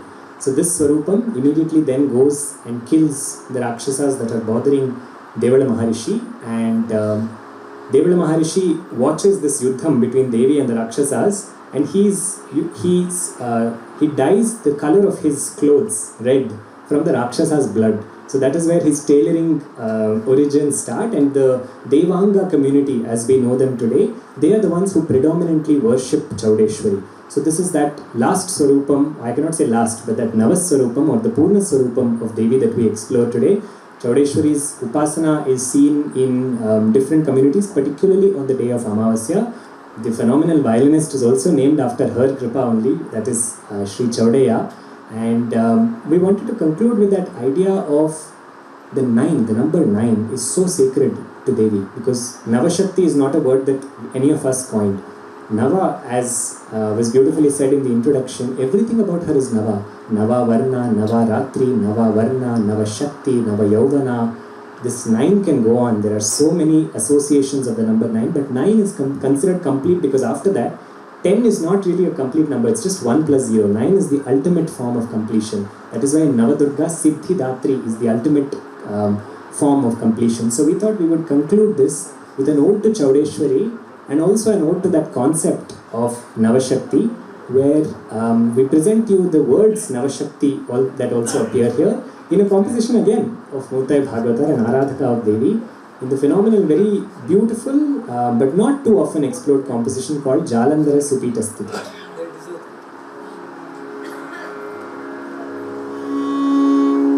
भवरोग निवारिणी भक्त जन परिपालिनी भवरोग निवारिणी भक्त जन परिपालिनी भवरोग निवारिणी भक्त परिपालिनी भवरोग निवारिणी भक्त जन परिपालिनी नवशक्ति स्वरूपिणी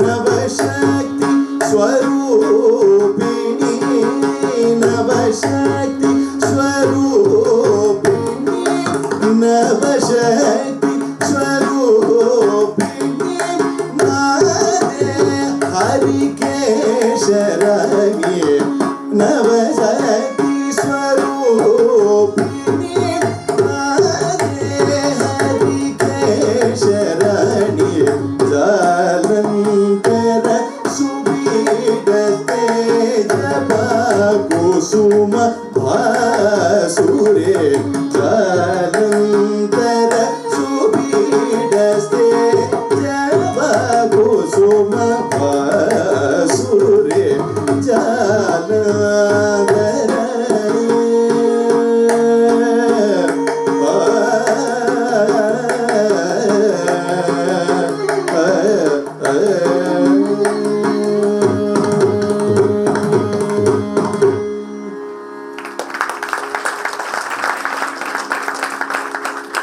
As much as we wanted to contain the presentation to 9 explorations of Navashaktis, we also could not help ourselves but enter the mood and the festivities of Navaratri.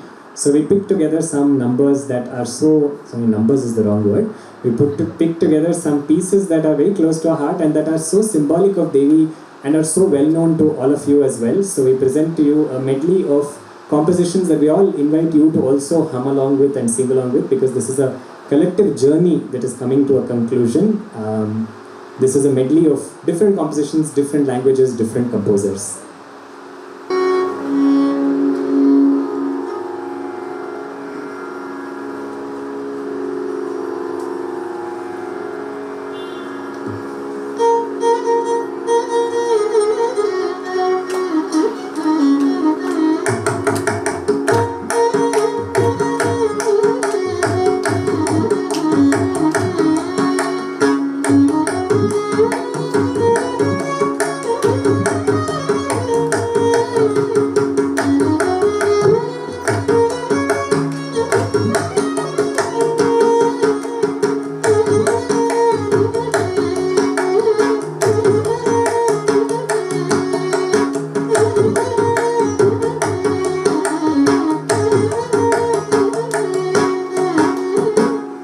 Chakraraj Simhasaneshwari श्रीललिताम्बिकये Bhuvaneshwari श्रीचक्रराज Simhasaneshwari श्रीललिताम्बिकये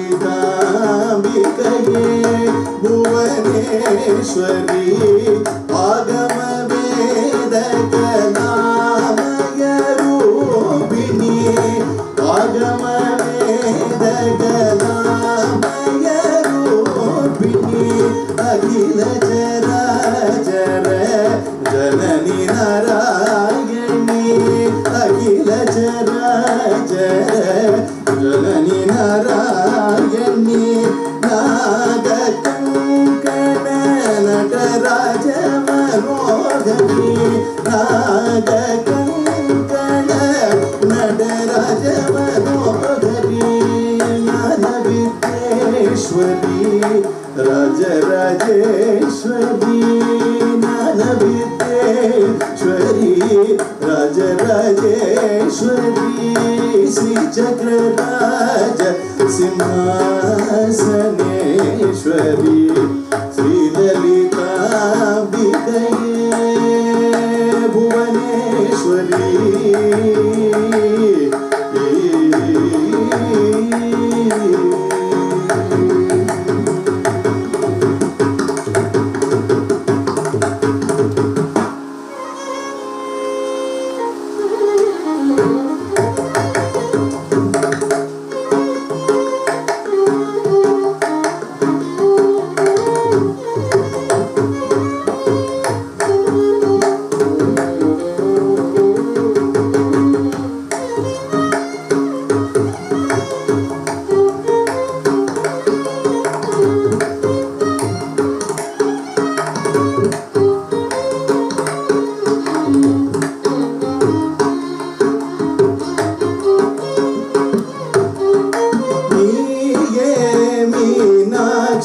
Kamakshi नीलायदाक्षि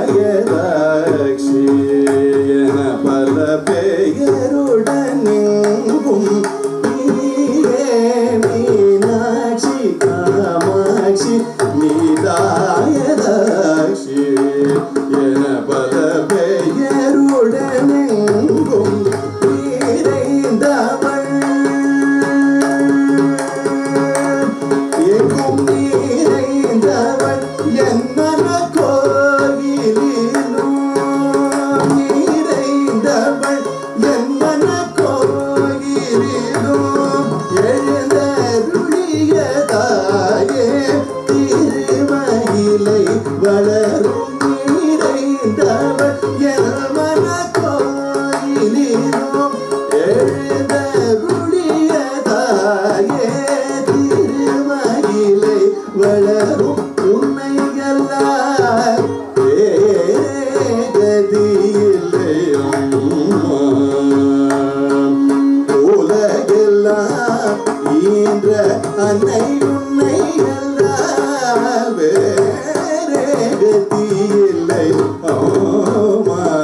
शरणागत वैरि वधूवर वीरवरा भयदायकरे मयि शरणागत वैरि वधूवर वीरवरा भयदायकरे त्रिभुवन मस्तक शूल निरोधि शिरोधि कृतामल शूलकरे धुनि धुनि तामर धुन्दु विनाद महोमुखरी कृत दिग्मकरे जय जय हे महिषासुरमर्दिनि रम्यकपर्दिनि शैलसुते जय जय हे महिषासुरमर्दिनि मर्दिनि रम्यकपर्दिनि शैलसुते जय जय हे महिषासुरमर्दिनि रम्यकपर्दिनि शैलसुते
ಧ್ವನಿಯ ತೋರುದ ಸಜ್ಜನ ಸಾಧು ಪೂಜೆ ಪೂಜೆಯ ವೇಳೆ ಮಜ್ಜಿಗೆಯೊಳಗಿನ ಬಿಂದೆಯಂತೆ ಭಾಗ್ಯದ ಲಕ್ಷ್ಮೀ ಬಾರಮ್ಮ ನಮ್ಮಮ್ಮನಿ ಸೌಭಾಗ್ಯದ ಲಕ್ಷ್ಮೀ ಬಾರಮ್ಮ ಕನಕ ವೃಷ್ಟಿಯ ಕರೆಯುದೆ ಬಾರೆ ಕನಕ ವೃಷ್ಟಿಯ ಕರೆಯುದೆ ಬಾರೆ ಮನಗಾಮನೆಯ ಸಿದ್ಧಿಯ ತೋರೆ ಕನಕ ವೃಷ್ಟಿಯ ಕರೆಯುದೆ ಬಾರೆ ಮನಗಾಮನೆಯ ಸಿದ್ಧಿಯ ತೋರೆ ದಿನಕರ ಕೋಟಿ ತೇಜದಿ ಹೊಳೆಯುವ ದನಕರಾಯನ ಕೌಮಾರಿ ಬೇಗ ದಿನಕರ ಕೋಟಿ ತೇಜದಿ ಹೊಳೆಯುವ ಜನಕರಾಯನ ಕುಮಾರಿ ಬೇಗ ಭಾಗ್ಯದ ಲಕ್ಷ್ಮೀ ಬಾರಮ್ಮ ನಮ್ಮಮ್ಮನಿ ಸೌಭಾಗ್ಯದ ಲಕ್ಷ್ಮೀ ಬಾರಮ್ಮ ಸಕ್ಕರೆ ತುಪ್ಪದ ಕಾಲುವೆ ಹರಿಸಿ ಸಕ್ಕರೆ ತುಪ್ಪದ ಕಾಲುವೆ ಹರಿಸಿ ಸಕ್ಕರೆ ತುಪ್ಪದ ಕಾಲುವೆ ಹರಿಸಿ ಶುಕ್ರವಾರದ ಪೂಜೆಯ ವೇಳೆ ಸಕ್ಕರೆ ತುಪ್ಪದ ಕಾಲುವೆ ಹರಿಸಿ ಶುಕ್ರವಾರದ ಪೂಜೆಯ ವೇಳೆ ಅಕ್ಕರೆಯುಳ್ಳ ಅಳಗಿರಿ ರಂಗನ ಚೊಕ್ಕ ಪುರಂದರ ವಿಠಲನ ರಾಣಿ ಅಕ್ಕರೆಯುಳ್ಳ ಅಳಗಿರಿ ರಂಗನ ಚೊಕ್ಕ ಪುರಂದರ ವಿಠಲನ ರಾಣಿ ಭಾಗ್ಯದ ಲಕ್ಷ್ಮೀ ಬಾರಮ್ಮ ನಮ್ಮಮ್ಮನಿ ಸೌಭಾಗ್ಯದ ಲಕ್ಷ್ಮೀ ಬಾರಮ್ಮ ನಮ್ಮಮ್ಮನಿ ಸೌಭಾಗ್ಯದ ಲಕ್ಷ್ಮೀ ಬಾರಮ್ಮ ನಮ್ಮಮ್ಮನಿ ಸೌಭಾಗ್ಯದ ಲಕ್ಷ್ಮೀ ಬಾರಮ್ಮ ಲಕ್ಷ್ಮೀ ಬಾರಮ್ಮ ಲಕ್ಷ್ಮೀ ಬಾರಮ್ಮ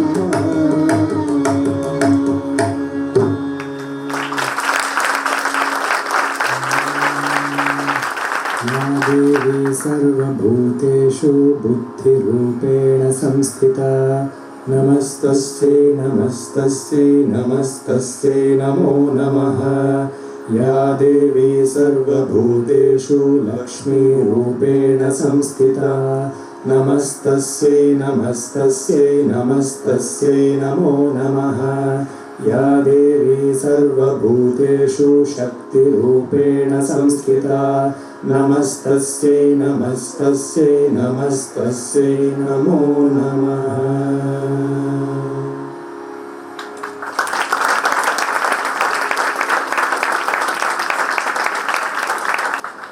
ಆತ್ಮೀಯ ಕಲಾವಿದರೆ, ಪ್ರೀತಿಯ ಶ್ರೋತೃ ಬಾಂಧವರೇ, ಎಲ್ಲ ಕಚೇರಿಗಳಲ್ಲೂ ಏನು ಮಾತಾಡಬೇಕು ಅಂತ ನಾನು ಕಚೇರಿ ಒಂದು ಟಿಪ್ಪಣಿ ಬರ್ಕೋತೀನಿ. I just make a small note of it. But today I don't know from where to start, from where to end. Really astonishing, and I would request all the audience to give a standing ovation to this wonderful artist. They richly deserve this. Please give a big round of applause to this extremely great and tremendous artist.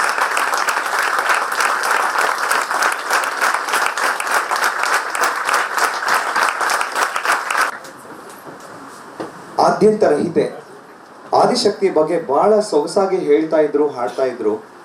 We were all mesmerized. We were all completely involved in that. I went to my childhood. I could feel my grandmother telling me the stories of Devi, grandmother telling the stories of the gods and goddesses and Purana. And all of us became small children for these 2 hours. I am sure you all agree with this. Yes?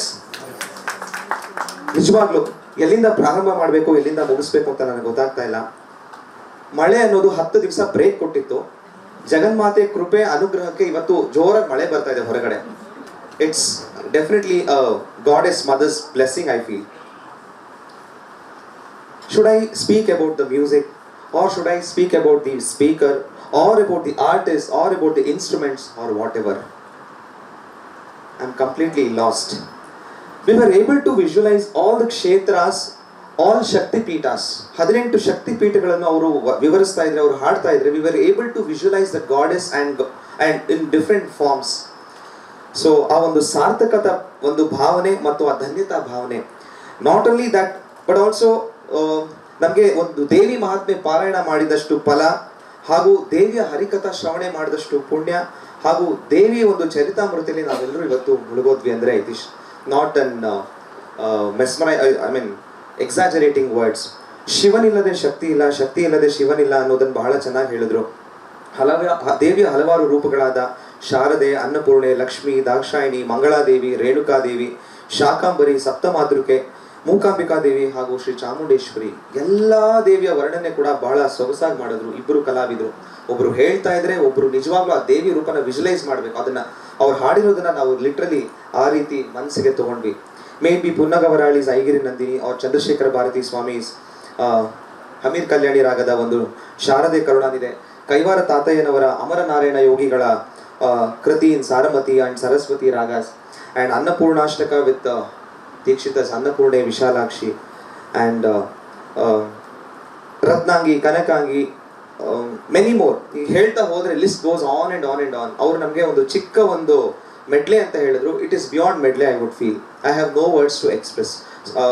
So I request the audience to raise your questions so that I will conclude my vote of thanks a little later as well.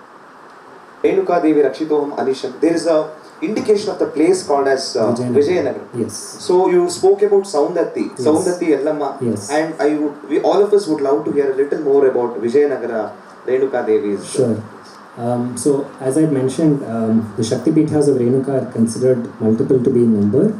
If you go through the Shakti Pitha Stotram, that is Lankayam, Shankari Devi, Kamakshi, Kanchikapuri, if you start there, you get one specific reference to Renuka which comes in the words Mahurye Ekavirika. Ekavirika Kshetram in Maharashtra is Renuka Kshetram. On the other hand, Vijayanagaram, which is very close to Tiruvarur in Tamil Nadu, is also Renuka Kshetram, and Saundatti, which is also a Renuka Kshetram. So if you see the belt of the Western Ghats, the Sahyadri Parvatam, there is a lot of Renuka Upasana that is concentrated here. This is not restricted, as we expressed earlier, not to one community, but there are a lot of tribal communities also that do Renuka Upasana. To complete what I had left as a loose thread earlier about the connection between yoga and Renuka, specifically with respect to the Dashamahavidyas. In the Dashamahavidyas, we have a Swarupam called Chinnamasta. Chinnamasta appears to be a very terrifying form because if you look at the form of the goddess, she is standing atop a pair that are copulating. On top of them, she has her feet, and there are two goddesses on either side of her. Chinnamasta herself has no head. Her head is cut off. Her head is in her hand, and the blood that is going from her neck is falling into her own hand. So this is also what a lot of our colonizers, they took knowledge systems like this and trashed it, saying that this is absolute blood worship and this is very violent. But if you look at Chinnamasta Vidya, what it stands for is the idea that only when a being is able to go beyond Kama. So beyond Kama means she's standing on Kama, she's standing on people in Kama. Only when they are able to go beyond that, they are able to raise their Kundalini and experience the Kundalini in the Sahasrara Chakra. For them to experience the Kundalini in the Sahasrara Chakram, the head, which is the point of intelligence, which is the point of arrogance, which is also the point of complete buddhi opening up, the head must be detached from the body because the body represents Prakriti, the body represents Samsara. So the head being separate and the blood flowing into that is the reference that the yogi is drinking the absolute Amritam of the Sahasrara Chakram. The two Shaktis around her are also drinking that same blood. There are three streams of blood. Those are the Ida and the Pingala Nadis on either side. That is the center Nadi is the Sushumna Nadi. So this yogic reference, this is Renuka Devi Swarupam. This is revealed by Ganapati Mahamuni. This is the Swarupam that is hidden as a Mantra Devata in Vijayanagara, specifically to answer that. Thank you so much. Vaibhav sir, you have a question. Co-artist questions always stress me. In the story where the Asura who asks for a boon that the phala of all the good karma will not Durgamasura, yes. How does the Devatas tapas lead to phala finally? Beautiful. So this is a lovely question. The Durgamasura asked for a varam that all of the karma phalam, all the dharma karma phalam should go to him. Devatas are doing dharma karma, that they are doing upasana. So this is the idea that then when there is a negative force that is extracting anything out of a sadhaka, this could be in terms of kshudra prayojanas, meaning black magic or those kind of negative forces, or negative external forces in the environment. Despite that, from the sadhaka, if there is even a slight effort, that is absorbed and that is amplified by the divine.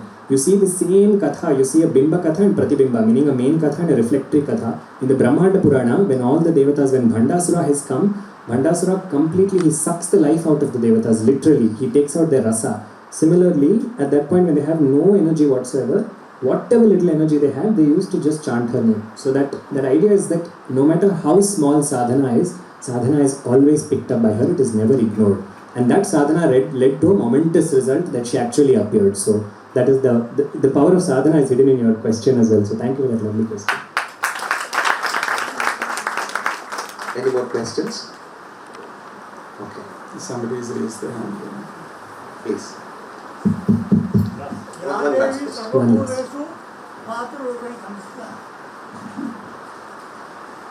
Where do you get? I know where it is coming from, but if it comes from your mouth, people will be enjoying it. Where we get that Yadevi Sarvabhudesu, Matruve Samsida, Yadevi Sarvabhudesu, Santi Ruve Samsida, Yadevi Sarvabhudesu, Sakti Ruve Samsida, like that. So many of her forms are there. Where do you get it? In which? This is in the Saptashati, in the Durga Saptashati, the Devi Mahatmyam as it is popularly known. That is the answer I want. Thank you. Yes. Thank you for this experience. So, my question is on the story between the dance that Kali and Shiva have. So in the Chidambaram. way, yeah. Okay. So the way that story ends, I'm sure there's a philosophical significance towards it, but it doesn't seem very fair how Shiva got the upper hand, right? So I'm pretty sure there's layers behind this that you understand more than we see. So could you talk about that a little bit? That's a very interesting question. I'll try my best to summarize that very fast. In Kailasham, when Shiva and Parvati enter as a Leela, they enter a competition about who is the better dancer. And at that point, they're both mirroring each other's moves. At which point Shiva makes one masculine move, which is he lifts his right foot up. You see this beautiful Sarupam of Nataraja. And Parvati does not do the same, because that is not in her feminine nature to lift her foot up like that. His complete lower body raises one foot. So she does not do that, and Shiva says, therefore I have won. And that's how he comes here on into Chidambaram. So this is, Chidambaram is a kshetram where Shiva becomes the leader, where he becomes the prominent one. You have in Kanchipuram is called a Shivajita Kshetram because there she defeated him in another way. So this is an interplay between Shiva and Shakti, where in some places you will see that it is his energy that is predominant, but in some places you will see that it is her energy that is predominant. The layer in terms of the interpretation of how is it fair is, there is no other way for Shiva to emerge here as a dancer. If Shiva has to emerge here as a dancer, only Shakti's competitive nature will make him dance. Otherwise, he's so blissful with Shakti. There's nothing, unless she challenges him to a duel, he won't actually get into the spirit of dance. So that's what brought him, that Leela is what brought him to Chidambara Kshetram. So.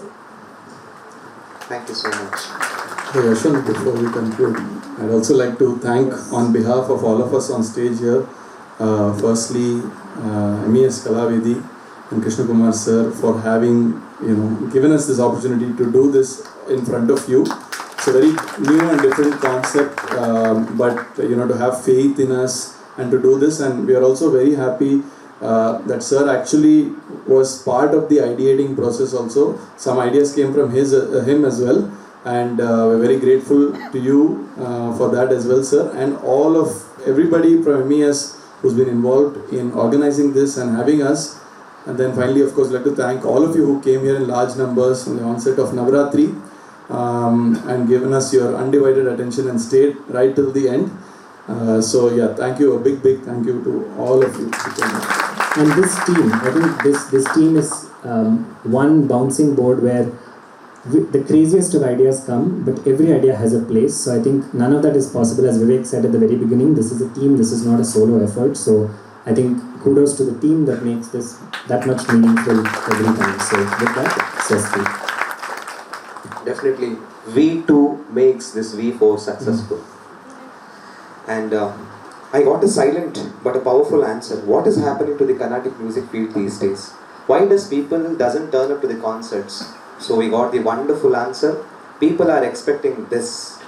People are expecting this. Only then there is a life for music, sahitya and everything. Thank you so much. I don't know what to express now. But the rarest of rare compositions with a vivid way of explaining and expressions is really a great thing. I would request Shri Krishna Kumar, President of Mysore Education Society, to hand over a bouquet and token of appreciation to the artists.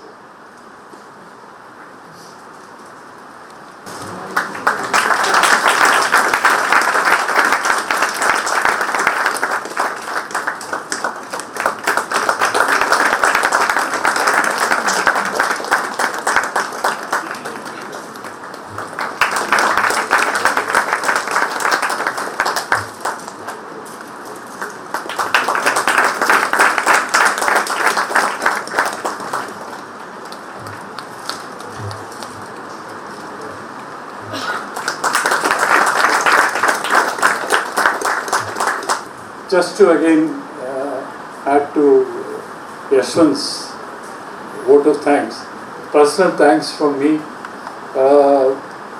We have often been disheartened by the fact that even when there are very good artists on stage here, we are not able to fill a few rows except the front rows.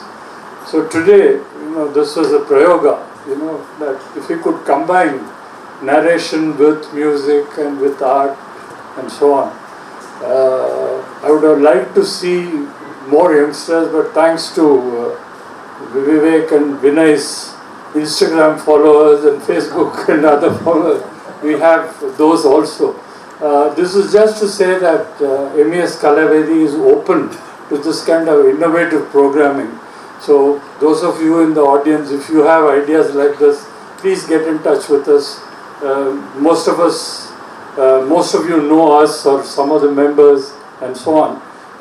So we will, and from now on, Kalavedi will not have just the monthly, the third Saturday or fourth Saturday program. It's good that this sponsored or co-sponsored program could be also an innovative thing like this. Otherwise, we are planning on having at least 2 programs.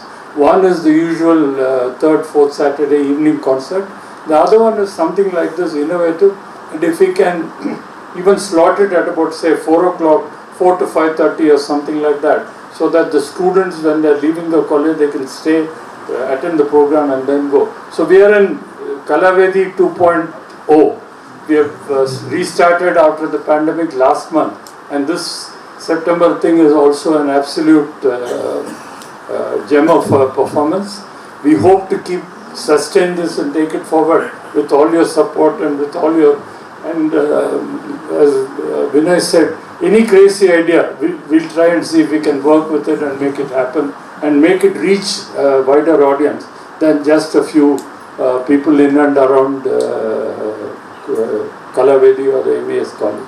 Thank you all very much for turning out in such large numbers, and let's give a final round of applause to the audience.